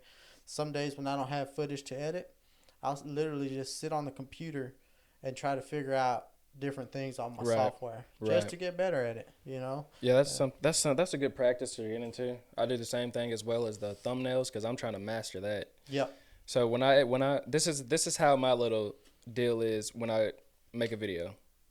The first thing I go to is the editing. I start with my intro. Mhm. I edit my intro, drone footage, music, beat drops, something cool happens, then I bust off into the video. Right. That's how I come up with my ideas for my thumbnails. It's from my video. When Richard will get a video of me, of a cinematic clip of me holding up a fish, I can take several screenshots of each angle and every angle and pick one that I like and start with that. That's how I deal how with you my get your thumbnails. ideas. Yep. Yep. Me, the way I work, man, I a lot of the times I think of stuff while I'm actually filming the video. Like when it happens, after I think about it, I'm like, that would be a dope shot. For sure. I hope that came out cool because I envision it before I even go and throw it in my editing. And then when I go back and edit it, I'm like, oh, that's how I'm gonna start, or that's where I want this at, or that. And that's kind of how I work when it comes to editing it. And sometimes it doesn't always work out like that. Yeah, for sometimes sure. you thinking of one thing, you get home and start going through footage, and I'm like, and then you have to switch it all up because you know, it's a lot that goes into it. That's one of the main questions that I get from a lot of people that don't know nothing about YouTube. That's one of the main questions they tell. How do you edit all that, or how do you do all that? I'm like, it takes a lot of time. It does. It does take a lot of time, and a lot of people don't know. A lot of people ask me, when they see my editing in my film, they ask me what computer do I have, and dude, they are just so shocked when I tell them I'm using my phone. I remember when I asked you that. I'm using my phone, man. And I just like I said, from TikTok, editing from there. That's where it all started. All the editing that started from TikTok, and next thing I know, I switched over to InShot, started making my videos that were crappy, and all that, and I just leveled up from there. Right. Like I said, seeing other people's YouTube videos and making my own twist to it. So that's what I started doing. Man, I think everybody goes through that phase. Oh yeah, for sure. Like you said, you're just posting anything until it's like it triggers something. Like, you know what? I could probably do better than this. Right. Right. Yeah. As the because I've been out on the Ivan Lake for 2 weeks now, thinking about going tomorrow, and I think I can wrap my video up tomorrow. But I've been filming that video for weeks. You just like getting segments because it's just one big video out of it. The videos. I mean, the fish that I'm catching, they're big, but I'm only catching like 3 or 4 in a day. But so that's why I'm just adding onto it so y'all can enjoy like a good 15 minute video. Yeah. Worth your time. Instead of like a little 5-minute video. I like to make my videos pretty lengthy. So that way, it just I don't know. I mean, 5 minutes would be cool. It wouldn't take up too much people's likes time. them lengthy videos too. Yeah, for sure. That's why I like to post. That's why I keep myself in 10 minute and up. Yeah. So nothing below 10 minutes for sure. That's exactly what they recommend. So 10 minutes and up for YouTube. Right. So I just make sure that I just have just B-rolls, of course. How was it for you when you first started YouTube or whatnot, like talking to a camera? It was. Was it hard? Was it a hard thing or? It was hard because it was a camera, and I would just so much stuff would be running through my head that I could say, and it would just come out like I would just like what I just did now. Like what I just did now. Like I would say something and then pause, because I'm thinking about like something your else. Brain's trying to catch up. Right, just trying to catch up to it. So I just take one thing at a time and just talk to the camera like it's my friend. Yeah. Like it's my best friend. I treat my camera like it's my best friend. Just talk to the camera. I watch Mr. Beast a lot, and I keep it simple. He says, when you go into your intro, automatically say what you're doing. Yep. Go with what you're doing. So, hey, what's going on YouTube? It's Roger from Roger Wayne's TV. I'm out on such and such lake. I'm here. So people are getting engaged right away. Right away of where I'm at and what I'm doing and what my goal is and what my objective is for this video. You know what's crazy? I saw the videos. I saw a bunch of people because I looked up the same thing and everybody would say the same thing. Start your video out by saying what you're doing or what's going to go on in the video. For sure. And it's funny because I started doing that. I did it for probably 2 months straight. and I got the lowest amount of views by doing that. Really? I promise. I can't make this up. As soon as I started doing that, my views just dropped. They trying to keep us from And being I'm great. like, what in the world? Like, I thought this was going to make it better for me. Right. So I kind of just started going back to what I was doing before. I try to mix it up every once in a while. I'll do it or whatever. It just depends how that video plays out also for me. But a lot of people, the things that people don't see as far as like for YouTube, they don't see all the trips and all the things that you do behind the camera. Oh, dude. Man, like all the trips that you take and don't catch nothing. Yep. Like everybody just looks at the moment when you drop that video and they think every week is like that. It's like that, catching fish like that. No, like I said, people don't know that I go and shoot videos for weeks or days, you know. But it's just maybe we need to make a behind the scenes video one day, you know, and just about that. You know, and just do it behind the all straight raw footage of what we do and how we. Oh, hey, hold on, man, I gotta change my battery. You know. Yeah, you know, I thought about that, and I talked to somebody about that. I'm like, man, it would be so cool to just like record behind the scenes of what really goes on and just be raw, like you said. For sure. But it's so hard because it is. I was like, how do I set the camera up, or how do I? It would be easier if somebody was doing it for you. It was for doing it with you because, like I said, you know, behind the scenes is showing how you're shooting, of what you do, of shooting your film. So, like I said, if you're getting a B-roll shot, I would record you doing a B-roll shot. Or, hey, do this. Ray, Roger, go back and do that. You know, it's so much stuff that I do when it comes to recording. Right. You know, when I have Richard with me, my Port Jefferson original film video, you know, I would just tell Richard, hey, record me doing this. All right, do it again. Shoot it again. Right. The lighting wasn't right. Staying here, you know, it's so much stuff that goes into trying to perfect every little thing. Yeah, like I said, it ain't just slapping the GoPro on your chest, man, and setting your camera up and doing this. It's just so it's work that goes into it. Yeah, it's a lot. You know, but it's fun. It's exciting. It's really exciting when you finally get the final product. You know, it's so worth it, man. It's like, oh man, this is what I worked all these days and weeks for this. So it's okay. So I got a question for you. So as far as going into your videos, do you brainstorm on how you want your video to look and reach to that? I do. Okay, me too. Actually, sometimes how we're talking about writing, I have a notebook specifically for things that I want to film. And on certain videos, I write down what I want to film, like the title, all of that, even before I film it. And then I'll write little notes on some of them on exactly what shots I want to get when I get out there. All of the little details. And then there's sometimes where I just grab a camera and I just go. Like, I don't have time to think about it. I just do it. That's what I do. That's what I started doing, man. You know, like I said, if it pops in my brain, I remember it. I don't forget it. I remember it. I want this video to look like this. But majority of the time, there is no such thing as too much content or too much footage. Really that gives you so much variety on what you can put in your video. So if you don't like something and you like that, you can take it out and put that in there. Exactly. So that's why I try to capture so many drone footage, so many angles. But it gets to the point where you don't want to be repetitive. Right. It gets to that point, but also it gets hard because you are the man behind the camera trying to make you in the spotlight. Right, doing something. Yeah, that's why I'm trying to get a cameraman. I've who does your Eddie? Who's that? Eduardo. Yep. Yeah. I've seen his videos and his editing. I love them. They're great. You know, and I'm thinking about hitting him up. You know, when I get my big boat.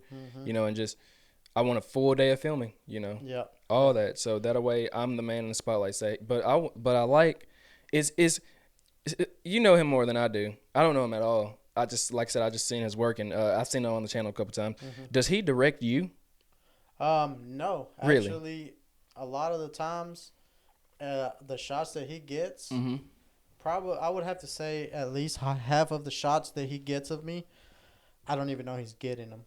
Sometimes he'll be recording, I'll turn around and I don't even know he got that shot. Right, I got you. Sometimes I don't know he got that shot till I come home and I throw all the footage on the computer and I'm like, damn, I didn't know I ever got this. Right. So for sure. That's good. I love those type of shots, though, because they catch you at your real moment. For sure. They catch what's really going on. every once in a while we may, like we were saying, like plan something out, like, hey, this looks cool, let's get a shot of doing this, or let's get a shot of doing that. Every once in a while we will do that if something comes across that looks really cool or something. Right. But for the most part, it's just we try to keep it as authentic as possible. I got you. Yeah, that would make sense. Like I said, those authentic shots, man, those are some great shots instead of somebody sitting there directing it, because like I said, it's all natural. Yep. It's just it's not even in the present. You don't even know it's happening. It's almost like the real you for sure is coming out. That's right. That's what it feels like. I like that. I like that. And cause that's what I've been looking into, man. Is just getting a camera, man, so I can actually get those just cinematic shots. It gives it a different feel when you have somebody else recording for you, and then you go home and edit it. It just looks so much better. It is. I love the way it looks when you can see your entire self versus half your body. That's right. Yeah. I can agree on that. Like I said, when I have Richard recording for me, and then I do my own videos and I record myself, I'm like, man, the recording of somebody else recording me is a lot better. Yeah, it definitely is. If you can find somebody that knows like what to record as far as outdoor stuff, for you it'd be fishing, right. So outdoor stuff, they know a lot on what to capture. For sure. They know the little details or whatever they have to get to make that video that much more better. Right. Like Edward, when me and him started filming, he really didn't know much about fishing. He had filmed a lot of stuff outdoors. He was more into like cinematic movies. He filmed he has his own like short films and all that, but he didn't really know about fishing. I took him out a couple of times, kind of explained to him. He would go home and look stuff up, and then he got hooked on fishing. Right. He started to love it, so he understood, after a while, he understood what the important little things about fishing, like the shots of the reels, or, right. The fish jumping out the water. For sure. Those little things. So I thought it was pretty cool. Yeah, that's a whole different ball game to jump into.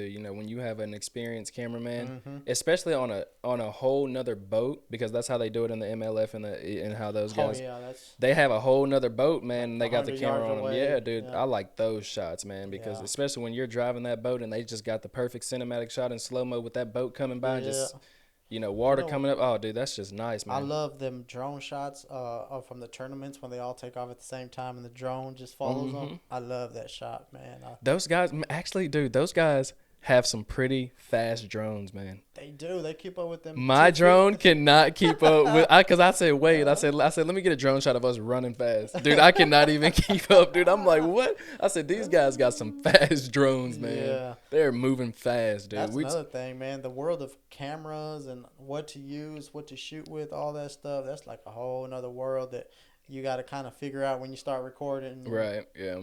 There's some people like my buddy Adam. He does everything on his phone. He shoots all his videos on his phone. He edits on his phone. He does everything with his phone. And I'm like, props to you, man, because for me, it's hard to do. For sure. But it comes out, his stuff comes out good. I seen that video, man, of that,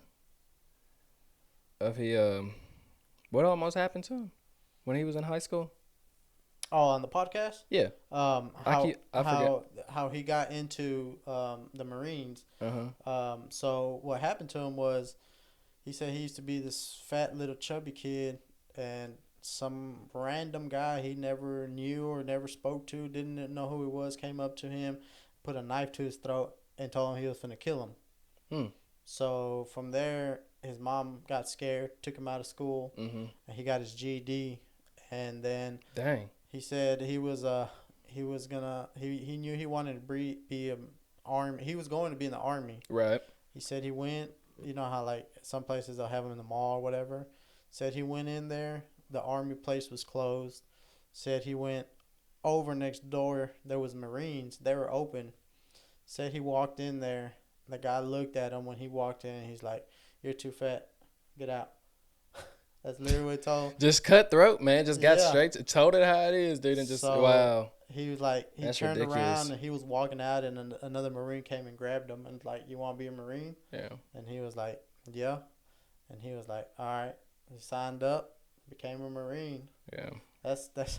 That's crazy. Crazy. One, like, yeah, story, dude, that's man. crazy, man. Yeah, just I don't know. I don't know respect to our brothers, man, Oh who yeah, fight for this country. for sure. Respect to them. But this is what I disagree on. Just some of the stuff that comes out of their mouths, man, can really impact somebody's life in a Yeah. negative way. Mm-hmm. You know, Yep. you're too fat, get out of here. But I don't know what was going through Adam's head, but I mean, like I said, he knew he wanted to be a Marine, you know, and the guy came and grabbed him and he shook his head. Yeah, I want to be a asked him Marine, that you know. too. I said, "What do you think would have happened if that other Marine would have never came and grabbed you and asked you?" And his answer was, "I would have gone, probably tried to get in the Navy." Oh, okay. So he So still his wanted to be mind in the was brand. made. You're Yeah, right. He still wanted to be in a part of the military. yeah. Or, He you wanted know, to be some in some branch. right. But a lot of people, aren't that strong minded. For sure. A lot of For people sure. would have gave up. A lot of people wouldn't even have the courage to go in there. Oh, yeah, in the for first sure. place. For sure. So Yeah, that's everybody just works different. right. That's right. You know, like you said, some people would have took that differently Mm-hmm. and they would have ran with it. Yep. You know, He used it more for the good than for the bad, right? Than letting it crush him. Yeah, for sure. That's just what you have to do. Like I said, the main thing that I say that Colin Kaepernick says: trust your power. Yeah. For sure. Yeah, that's good. You know, trust your power. Trust your power. Even when somebody doesn't, believe that you can be the standard to something. Mm-hmm. So trust your power. No, Yep. You know what I mean? So Believe in yourself. I know y'all hear me talk about Colin Kaepernick a lot. I watched a documentary series on how he grew up, how he was adopted. Colin. I think Colin Kaepernick is mixed. I did a little bit of research on him. He played for the San Francisco 49ers. 49ers. He played for the 49ers, and he was fired for taking a knee on during the national anthem. I didn't research too much about that, but I did research his past life, and he grew up mixed. He was adopted, and his Netflix series is called Colin in Black and White. Yep. And if you were asked me to explain what does the title name mean, Colin in Black and White, is how he's a mixed kid, has a black dad and a white mom. Right. I think he understands the both sides Yep. of He has both worlds in his hands. in his hands. That's what I think that means, Colin in Black and White. And like I said, that's on the Netflix. It's a great series to watch. It touched me more motivational, than how I look at a certain race. You know what I mean? Right. So it was more of a motivational to me than sitting there trying to judge somebody off of their color. You know what I mean? Yeah. So that's why I say that a lot. Trust your power, because I get it from that Netflix series, and I've went to his Instagram, all of that, when he posted previews of his show. I went down to the comments. I always go to comment sections. I always go to comment sections. I always love to see what the people are talking about. But some of the people were just calling him racist and this and that. Man. But maybe I'm not seeing something that they see, because like I said, we all see differently, Right. So I can't speak for anybody else, but for me, what I would tell you is that I got a motivational thing from that, It's like that's what you took out of it. For sure. That's what I took out of that Right. video, of that whole Netflix series, is trusting my power, I've seen little snippets of it. I haven't watched the entire thing yet, but I have watched like small clips of it here and there. But I haven't got around to watching the entire thing. Like sit there and watch it. Right. A lot of times, I don't know when the last time I sat there and watched an entire And movie. right. Man, it's just. I'm sorry. It's not a lot of episodes. I think it's like 6 episodes and then it's over, but it just shows him how he grew up, how he was treated, and just from him just kept driving, Right. kept showing the world that he was going to be the new prototype to football. That's why when I don't know if you've heard me, I don't even know if I posted a lot, but now I'm starting to say, somebody call MLF and tell them, I'm going to be the new prototype one day, and I trust my power, because one day I will be, Right. Just like I'm not going to say the next Jacob Wheeler, because I don't want to compare myself to Jacob Wheeler. I'm going to be who I am. I'm myself, Yep. but I want to be up at that level. Right. My name talked about. You want to be as good, or if not better than him. That's right. But in your own world. With it. That's right. Like I said, and showing the world that I can be the standard, Yep. So that's when you were telling me, when you first seen me from the get-go, of me just being so I just didn't let nothing get to me. Like, I'm just this high spirit, I think the right word is driven. Yeah. You're driven. Right. Yeah. I'm Ducket Pro driven. Shout out to them. Shout out to my sponsor. Thank you. Yeah, I'm very driven. So that's what I got out of that. I just keep pushing, Mm-hmm. and, there we go. Yeah. Okay. Good. So what I was saying was, like I said, in the Netflix series, I kind of took some things that I've been through, and I see it, Mm-hmm. and I'm just gonna leave it at that right there, So other than that, I just trust my power. I believe that I'm gonna get up there, Yeah, So I just stay driven. I stay driven, So yeah, you gotta believe yourself, man. That's one thing. The other day when my buddy Raphael was here, I told him when I get there. I told him something. I said, if I reach my goal, that's what I said. If I reach my dream, he's like, don't say that. Right. And I'm like, what? And he's like, when you reach your dream. He's that's like, right. You need to reword that. I was like, I got you. Right. Yeah, for sure. Yeah. Just like I said, being around successful people who are successful, Mm-hmm. that's all they say. Steve Harvey, Yeah. I like watching him. Yep. He says, change that, change a few words around. Yep. Instead of saying if, say when Mm-hmm. or you know what I mean. It's just changing little words around that can make a big difference in your thinking. Yep. For sure. That's very true. He has a saying that has always stuck with me. Speaking of Steve Harvey, I was listening to him one time, and he said, no, I don't know if it was him or Les Brown. It was one of them. But they said, like, your communication is so key in life and being successful. Like your vocabulary, the way you speak to others, the way you talk. They said when you open your mouth, you tell the world who you are. For sure. For sure. I heard him say that. Sure. I was like, wow, that's powerful. Hey, it's powerful in many ways, man. And that's always stuck in my brain. So I think ever since then, I do cuss every once in a while and all that, but I feel like it changed the way I thought about things. Right. I really like that saying. I want to say it was Les Brown that said that. Yeah, that had to be Les Brown. I think that was. Yeah. I believe so. Yep. Speaking of, you mentioned something earlier. If you don't mind, how was your life growing up?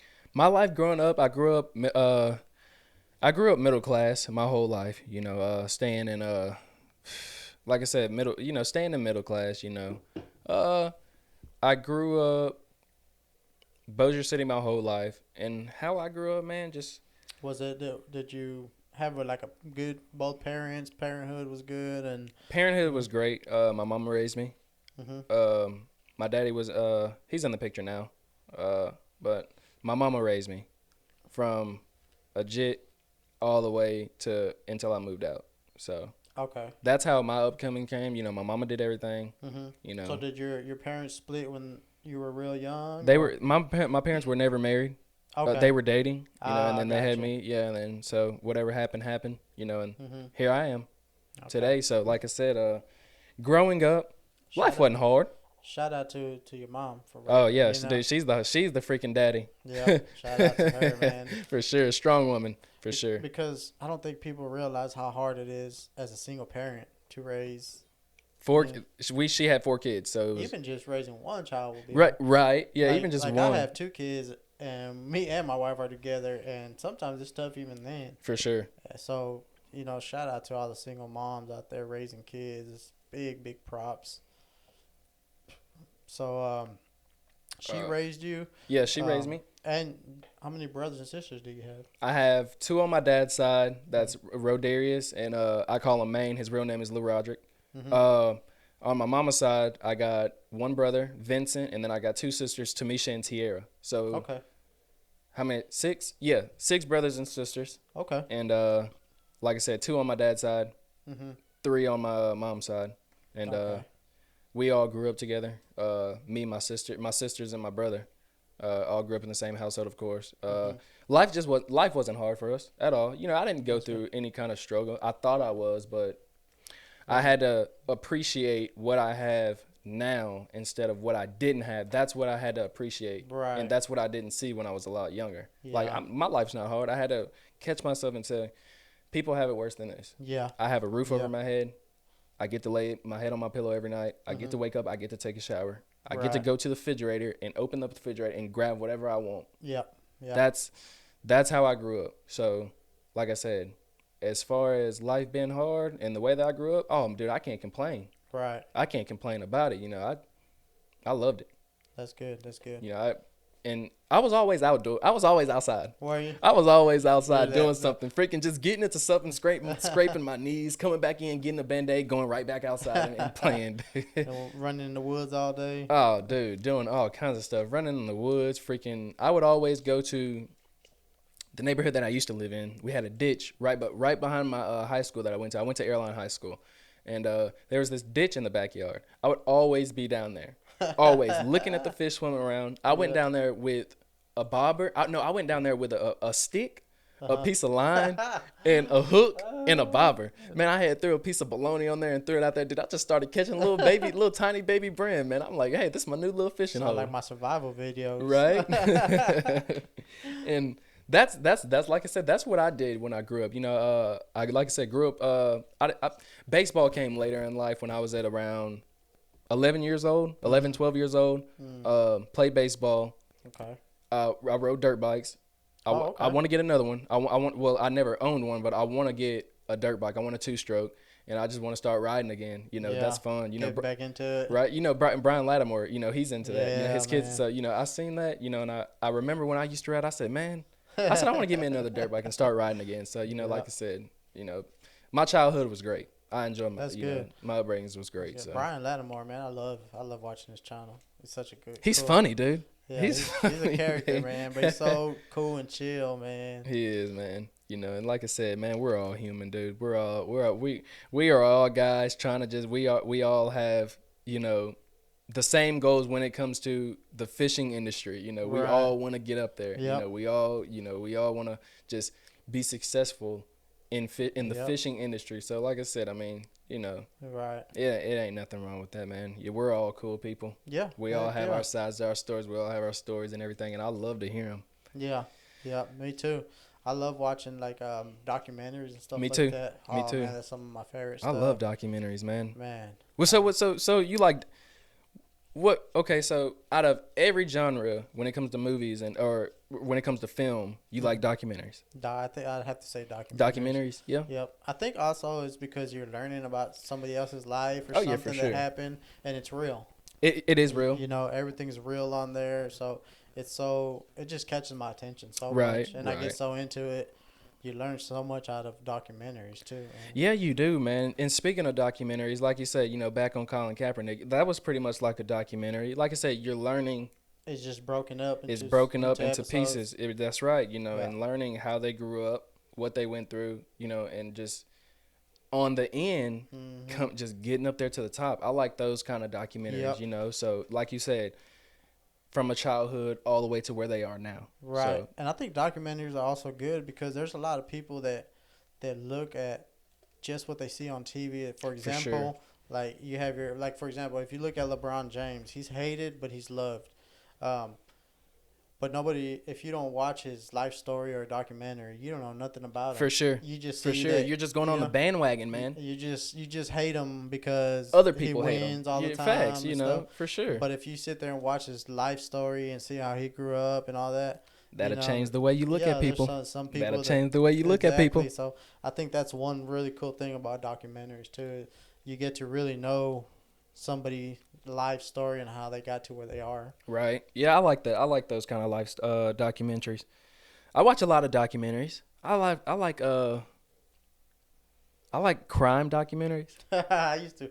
Man, those things are addicting. Oh, dude. You start watching one before you know it, you done watched like 10 of them of all kinds of murders and all kinds of crazy Have you seen stuff. the Jeffrey Dahmer? I've seen it. Oh, yeah, crazy. Ted Bundy? Yeah. Man, I'm into those too. Crazy ones out there. They're addicting, man. It's really insane. You know, I mean, but like I said, you know, if you're into that and you want to know, you know now. So there's some sick people out here, dude. But I mean, like I said, all documentaries in general are great, you know. Yeah, they are. I used to be into a lot of horror film. That's one thing I never really got into. stay away from it. Dude, you have freaking, dude, I remember when I watched Insidious the first time myself, or when I was with some friends, dude, I slept with my mama for like, dude, 3-4 days, because they make these movies seem so real, and it's not based on a true story. Engraves it in your head. Man, it just engraves it in your head, like you're just freaking, like somebody's just freaking literally standing over the bed in your corner just watching you. Oh, dude, I get so freaked out, man. So yeah, but I don't have to worry about that no more, so because I sleep with my girlfriend. But I'll let them get her first. Right? Freaking run out of the door. Put her on the edge of the bed so they grab her. Forget everybody. I'm gone. No, but I think that's why I like podcasting also, is because like we were talking about earlier off camera, you just get to know a person a lot better. Oh yeah, for sure. And I tell everybody, like, technology has taken over the world. It has. So it has. when you can sit there and communicate with somebody and get to know them like we are right now, it's a whole different thing than sending a text message and be for like, sure. you know, it's I love this kind of stuff. Next on my next podcast, I got my buddy. His name is Elmer, and he owns his own barbershop now. And he used to not even cut hair. He used to work. He started out working at a bank, and now he owns one of the nicest barbershop, if not the nicest barbershop in Marshall. Really? And he cuts hair. He has his own barbershop. He does all very, very successful in what he does now. And man, I'm just happy for him. But For it's sure. cool. I'm gonna have him on here, and we're gonna talk about how he got to where he is. You know, Right. His life story, and I'm excited to. That's good, man. Like I said, I like Yeah, these man. life stories, man. Life stories are great. Yeah, they are, man. Like yeah. you said, you know, from just a kid to now. Yep. You know, that's what I like. I like learning. Yep. I like learning somebody from their backgrounds, where they come from, How they to got how to they where got they to are. now. Right. Yep. You know, so. Yep. So for you people who judge a cover or judge a book by its cover, Yep. learn their stories first before you start judging people. Get to know them. That's right, Get because to know they can somebody be. before you put them in a category. That's right. Trying to label somebody of their, who they're not. Like an example. Lil Baby. I listen to rap music, and I like Lil Baby. Mhm. And the reason why I like him, because I watch his documentaries, and I like how he grew up and everything. Right. And I'm like, dang, Yeah, I respect that man. And the reason why that man is where he is today is because of the hard work he put in Yep. and the determination he kept. He had a rough childhood. He did. He did have a rough childhood, and I'm just so happy for him because he just made it out of that, and he stayed disciplined. Like I said, Yep. we have certain people, that we take motivation from, apply it. So, because like I said, it does help, Yeah. and the one thing he said was, in one of his songs, it's on his new album. I recommend y'all to go listen to his new album, California Breeze. That's a great song. But he said, other people, I can't quote the lyrics. I can't quote the lyrics, but he said, other people think he's hood, but their kids come back to him and tell him that they're his hero.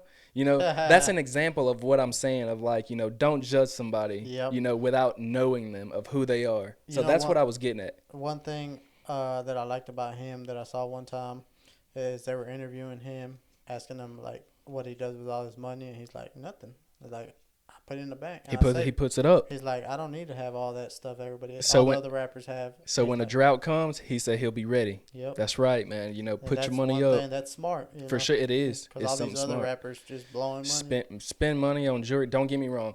I would have to put myself in their shoes if I had that kind of money. Yeah. I always tell myself, what if I had that kind of money? I'm gonna go buy what I like. Don't Right. get me wrong. I would like a nice iced out Rolex or an iced out watch Right. with a couple of necklaces. Some new teeth and stuff like that. But other than that, The I'm basics. going. Yeah, that's not even just. Some of That's these- dude. Some of the stuff that they buy is outrageous, They man. don't even know. They get to a point where they don't even know what to buy anymore. They'll buy the same thing 10 times. And that's why I stay careful with what I wish for. Think about Robin Williams. Yeah.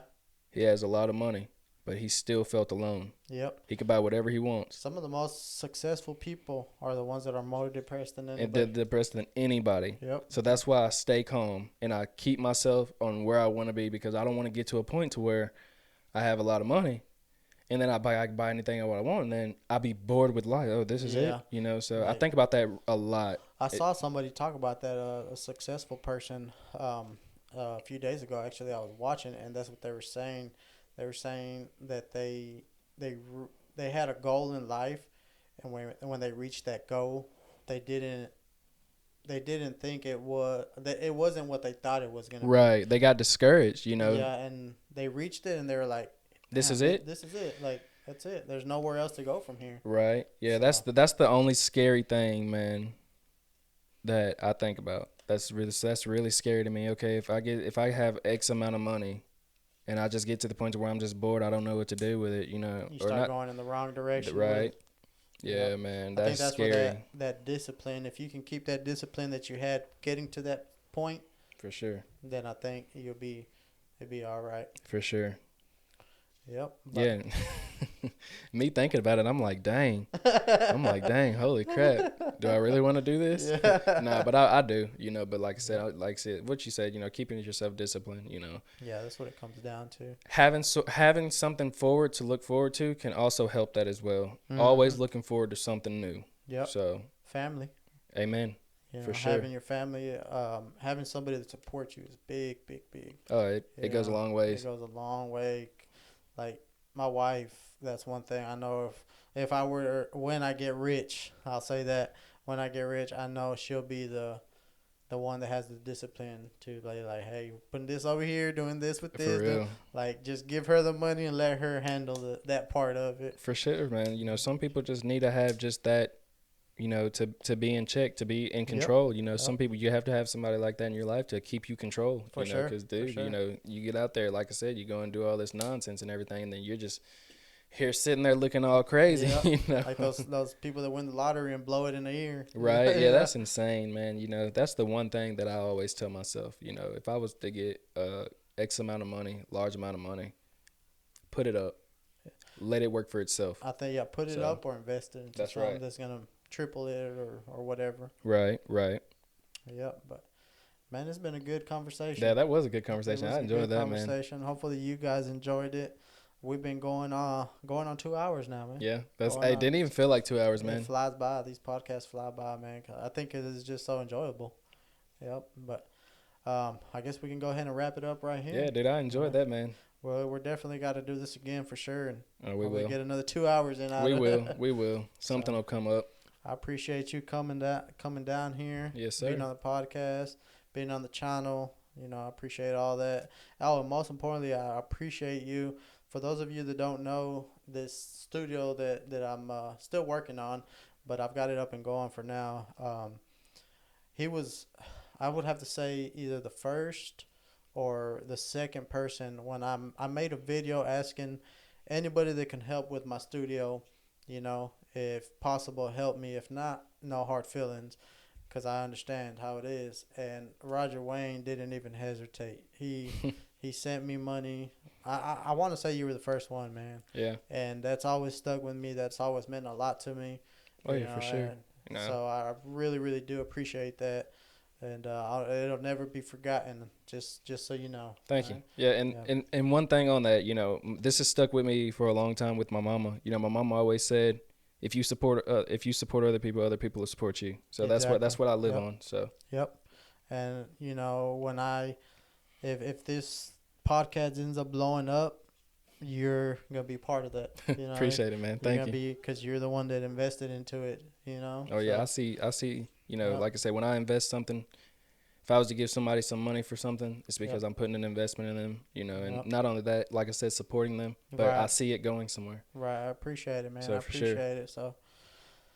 Might not get as much as the stocks, but hey, it's all right though, man. It's just God sees the good, man. Amen. God sees the good, so He sees everything you do, and I really do appreciate it. Yes, sir. I appreciate you guys for watching. We'll catch you guys next time on The Truth. Yes, Peace. sir. Peace.